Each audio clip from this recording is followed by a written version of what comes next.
So yeah, my project is basically based on like research on the effectiveness of different strategies to increase accessibility of genetic enhancement technologies. And that includes both like superficial genetic enhancement, so enhancing a person's like IQ, and also like gene therapies for genetic diseases. At the end of the Human Genome Project in 2000, Bill Clinton said, "Today we're learning the language in which God created life." And due to like the rapid developments in biotechnology, especially the CRISPR-Cas9 system, which allows you to really effectively edit a specific gene at a really low cost, and it's a really like accessible technology in terms of it's easy to use. We now have like the ability to rewrite this language. So we've never really had more power over our own physical or mental abilities and over genetic diseases as we do now. So I think this is partially a key cause area because we're like living in a time when really this is a turning point in terms of how this technology is actually going to be applied. We're creating regulation for things which didn't exist 10 years ago. And the policy and regulation we create around that now is going to have really long-term impacts.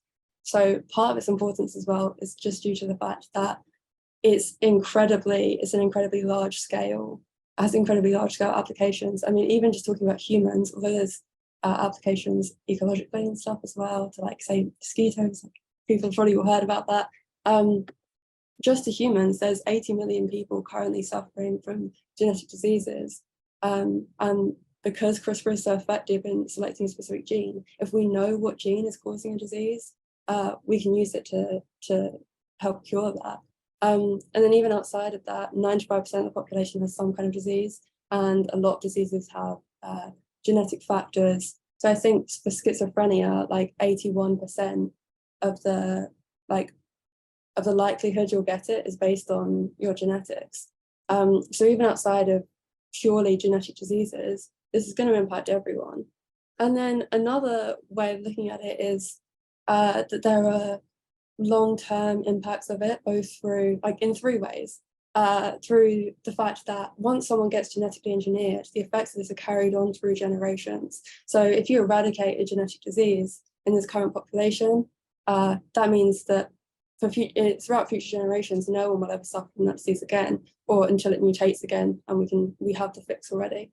And then the second way is that because we're creating the regulation and policy around it, this is going to be carried through to future generations. We're basically setting the foundations right now for the regulation, and therefore to whether millions of people in the future will have access to it, or whether the richest in society will have access and others won't.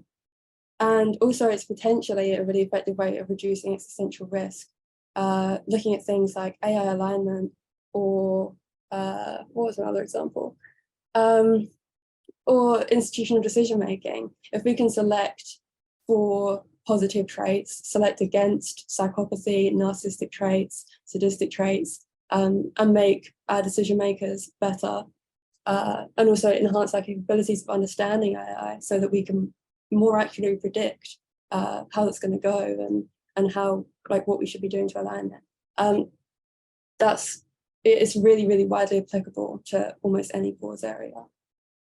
Because by enhancing our own decision making and our own mental capabilities, we can make more positive decisions, which will obviously like affect the trajectory of, humanity's future. And there are potential downsides to genetic engineering.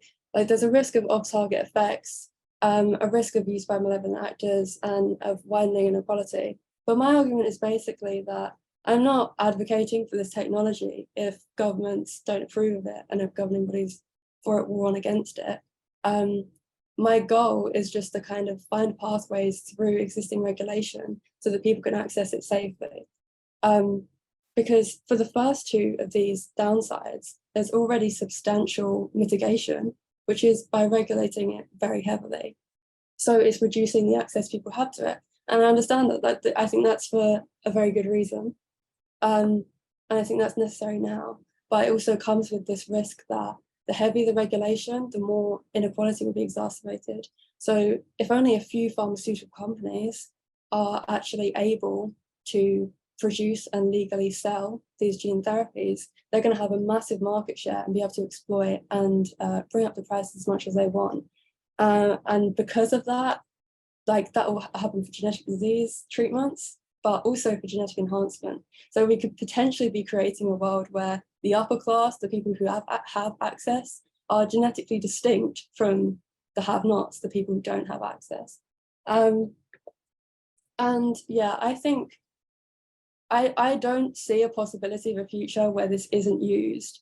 I just don't think that it's going to happen. And for me, it's a question of, like Josiah Zanis says here, it's not a question of whether these technologies will be used, but of who will have access and how equal the playing field will be. So my goal is that if in the future people do have access, we should make it so that it's equitable and accessible to all.